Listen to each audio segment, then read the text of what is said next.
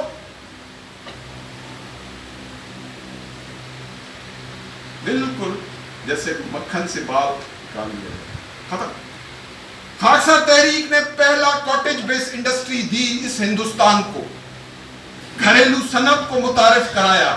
ہم نے صرف خاکساری وردی پہن کر عسکریت کو ہوا نہیں دی. ہاں, عسکریت ہمارا عنصر ہے, قرآن میں اس کا حکم ہے,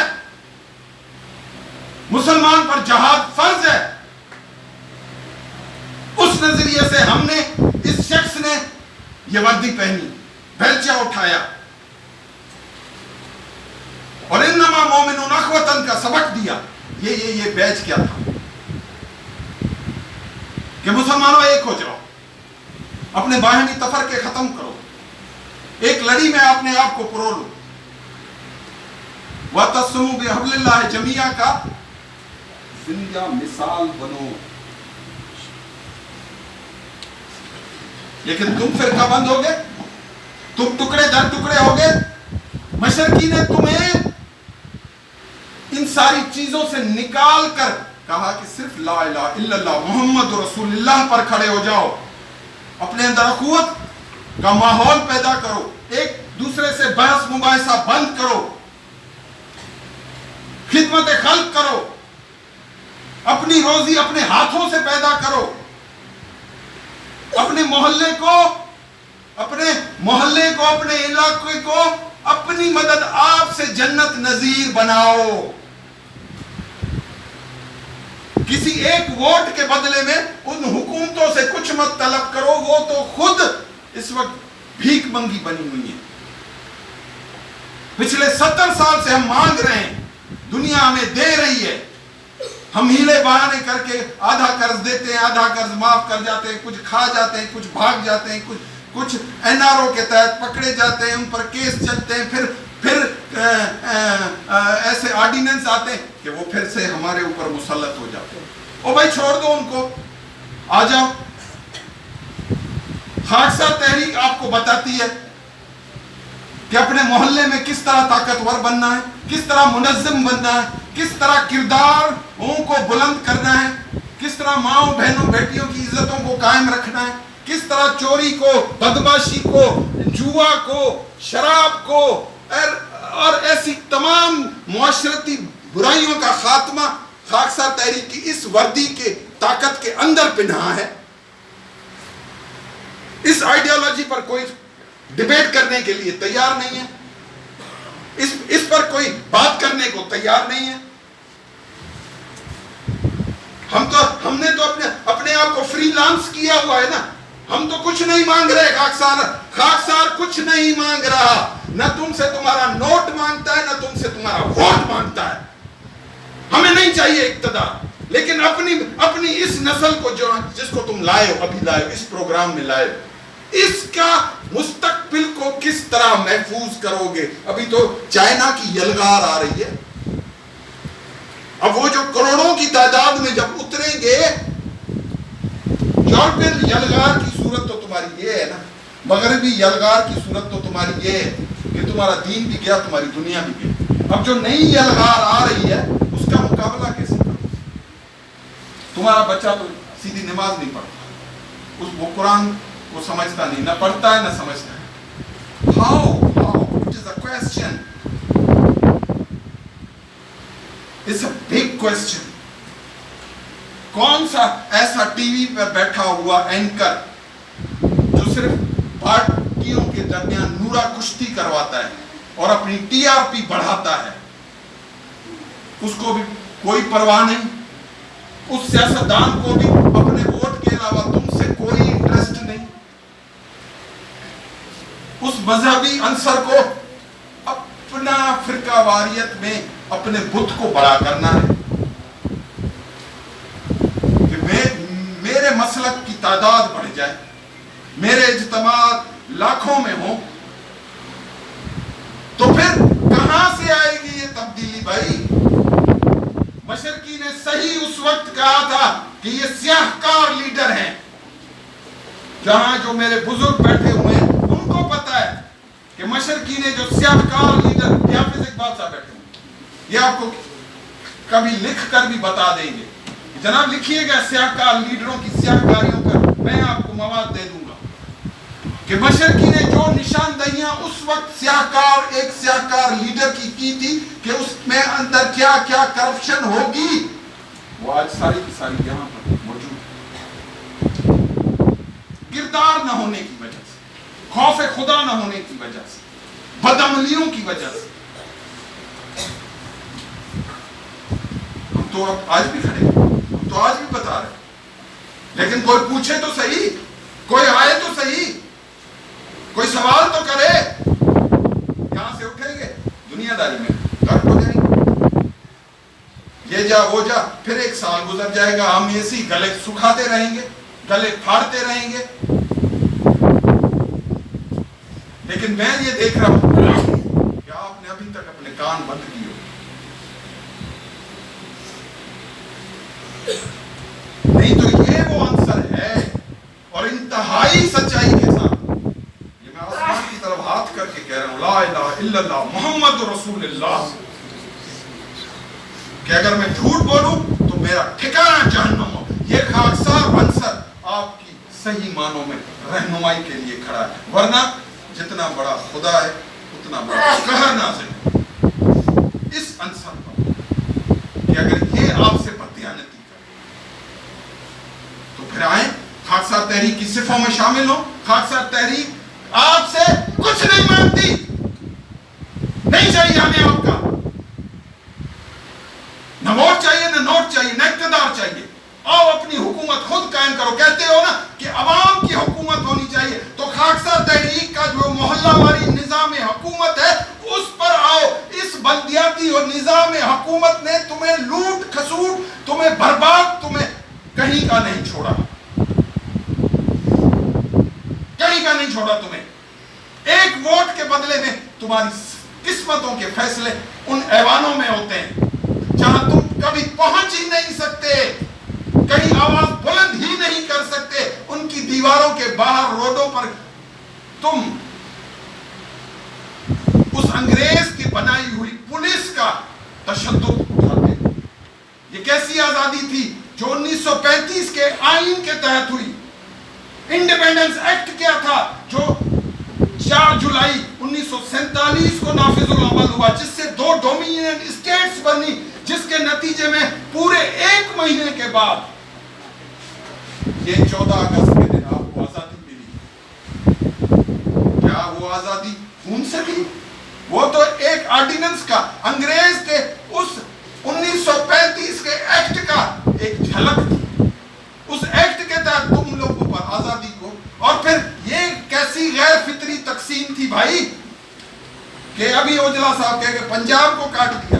او بھائی پنجاب کو تو کاٹا ہی کاٹا، سندھ کو کاٹا، بنگال کو کاٹا، کہاں؟ اور وہاں پر رہنے والے لوگوں کو کاٹا، ان کی خواہشوں کو، ان کی تمام قربانیوں کو تم نے قتل عام کیا، ان کی ماں اور بہنوں کے سروں سے دوپٹے کھچوائے،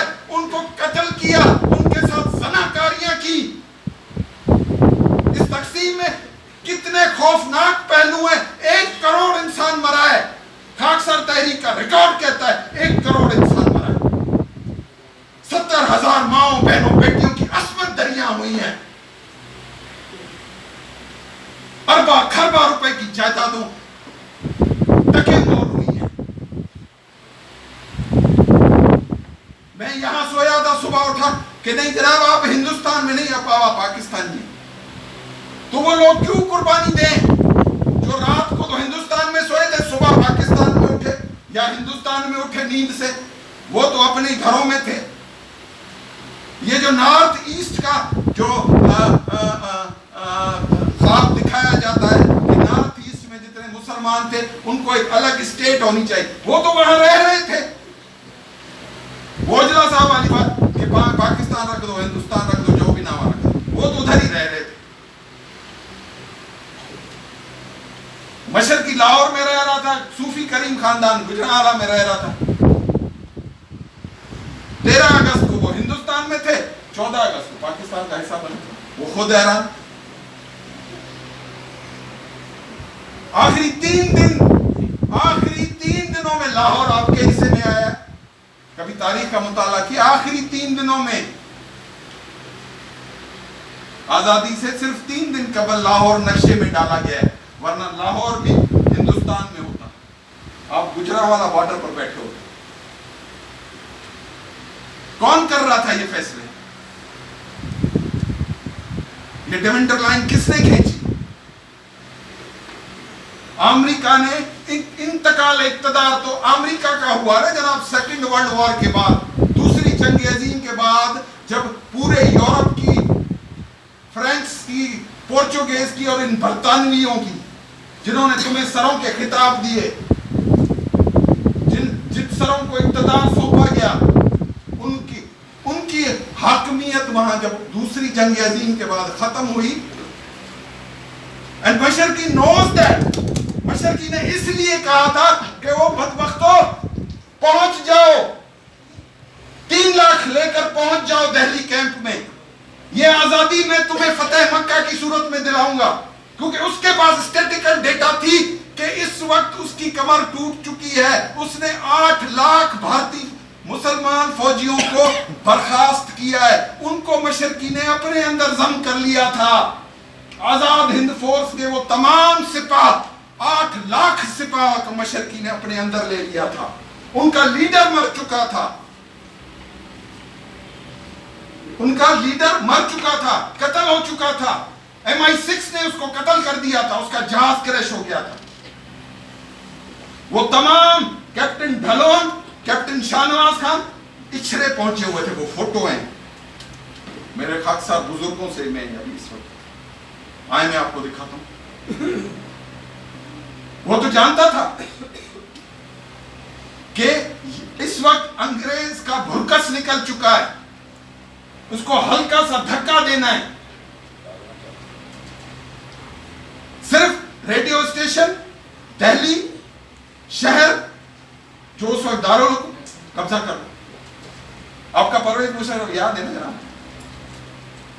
جب آیا تھا اس نے اسلام آباد پر قبضہ کر لیا. 5 منٹ میں کور, جو راولپنڈی کور تھی, اس نے آ کے ٹیک اوور کر لی. رات کو 12 بجے مشرف صاحب نے ٹی وی اسٹیشن پر کھڑے ہو کر کہا کہ I am the president of Pakistan. وہ تو سیدھی فتح تھی, وہ سیدھی فتح تھی. وہ جو فتح مکہ تھی کہ جس طرح اس وقت نبی اللہ صلی اللہ علیہ وسلم نے کہا تھا کہ جاؤ مسلمانوں ان پہاڑوں پر آگ جلا دو اور اس کو دکھا دو, کفار مکہ کو دکھا دو کہ ہم کتنی قوت سے آئے. یہ وہ 3 لاکھ چراغ تھے جناب, چراغ تھے جو جلنے تھے. اور اس نے, کیونکہ اس وقت برطانوی فوج میں کل 1.5 لاکھ لوگ پورے ہندوستان کو جو سنبھال رہے تھے, جو پورے ہندوستان میں پھیلے ہوئے تھے. دہلی ان کو پہنچنے میں ابھی 3 سے 7 دن لگنے تھے اور مشرقی نے ٹیک اوور کرنا تھا. That was the history. یہ تاریخ ہے جسے عام خاکسار بھی نابلد ہے. وہ غیر مطبوع تمام چیزیں مشرقی کی دفتر میں پڑی ہیں. اب ان ساری چیزوں کو سامنے رکھتے ہوئے یہ جو آزادی کا ہم بیلنس کرتے ہیں تو ہمیں کچھ نہیں ملتا. وہ تو پورا ہندوستان پاکستان بنانا چاہتا تھا بھائی. وہ اس جغرافیے پر قطعاً راضی نہیں تھا. اسی لیے تو اس نے 56 میں منٹو پارک میں کہا کہ میری آنکھیں دیکھ رہی ہیں یورش کا طوفان، زندہ باد اور مرد آباد کے نعرے. یہ ملک 70-71 میں ٹوٹ جائے گا. 56 میں 1956 میں 1956 میں اقبال پارک جہاں ابھی اس وقت آپ کا مینار پاکستان بنا کھڑا، اس میں 1 لاکھ لوگوں کے سامنے اس نے کہا کہ یہ ملک 70-71 میں ٹوٹ جائے گا. کیا نہیں ٹوٹا؟ حق ہے بھائی. اور وہ سیاستدان نہیں تھا. جس طرح ان سیاستدانوں کو آپ نے لیڈر بنایا ہوا ہے. جائیں سیاستدان کی اور لیڈر کی تعریف پڑھیں جا کر کہ اس کی تعریف کیا ہے. سیاستدان تو اپنے پارٹی اقتدار کے لیے آپ کو بیچ دیتا ہے، اپنے پارٹی اقتدار کے لیے قوموں کا سودا کر دیتا ہے. لیکن لیڈر جان گنوا دیتا ہے، رہنما جان گنوا دیتا ہے. تو پھر وہ رہنما تھا، یہ لیڈر تھے. جناح صاحب کو پتا تھا آئی ایم ڈائنگ. جناح صاحب کو پتا تھا کہ میں ٹیوبرکلوسس میں ٹی بی میں مر رہا ہوں. اس وقت ٹی بی کا علاج نہیں تھا. یہ جون 48 کی تقسیم 47 میں کیوں آئی؟ سوال یا نشان ہے کہ آج آپ اگر حقیقی تاریخ میں ہوتے تو یہ دن آپ جون کے دن میں منا رہے ہوتے. اور 48 میں تھی یہ تقسیم جو 47 میں کھینچ کر لائی گئی. کس کا خوف تھا؟ وہ عنایت اللہ خان المشرقی کا خوف تھا. ان 8 لاکھ بے روزگار لوگوں کو اس گھریلو صنعت میں روزگار فراہم کرنے والا مشرقی کا خوف تھا. ان 8 لاکھ فوجیوں کو جن کو حکم تھا کہ 50 لاکھ خاکسار بناؤ، 50 لاکھ خاکسار بناؤ. جب میں حکم کروں ہندوستان میں ان 50 لاکھ لوگوں میں سے 3 لاکھ نکل آئیں. اس سازش کو انگریز بھانپ گیا تھا. 2 عنصر اہم ترین اس سازش کو کہ 48 میں اگر گئے تو مشرقی کا 50 لاکھ کا فگر پورا ہوگا. 3 لاکھ خاکسار پابندی پابینچا کھڑے ہو جائیں گے. اور دوسرا جناح صاحب کا